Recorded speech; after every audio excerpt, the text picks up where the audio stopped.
ధూపము వేయుటకు ధూపార్తిని చేత పట్టుకొని రౌద్రుడై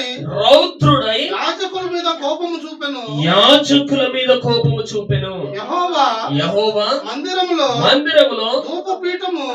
ధూపపీఠం ప్రక్క అతడు ఉండగా యాజకులు చూచుచునే ఉన్నప్పుడు అతని నొసట కుష్ఠరోగం పుట్టెను.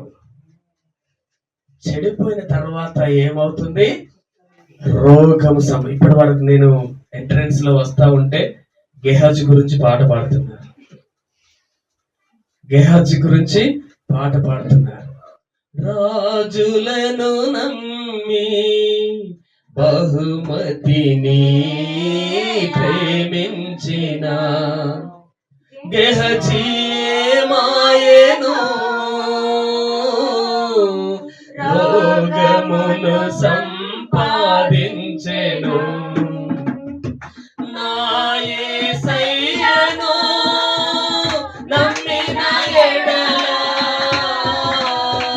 ఉన్నత బహుమానమే నీకు కలిగెనుగా. హల్లెలూయా, హల్లెలూయా. ఏమైపోయాడు గెహాజీ? కుష్ఠరోగం తెచ్చుకున్నాడు. గర్వము ద్వారా చెడుతనము వస్తుంది. చెడుతనము ద్వారా ఏమవుతుంది?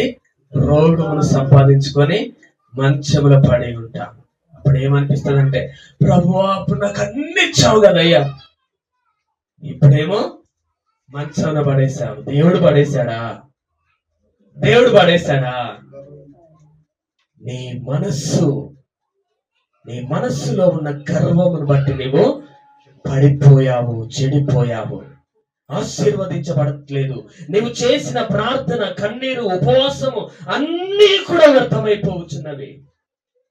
అందుకొరకే దేవుడు సెలవిస్తూ ఉంటున్నాడు, నన్ను ఆశ్రయించి నువ్వు బ్రతుకుతావు, నన్ను వెంటాడుము, నన్ను వెతుకుము, నీవు ఆశీర్వదించబడతావని ఆత్మదేవుడు సెలవిస్తూ ఉంటాడు.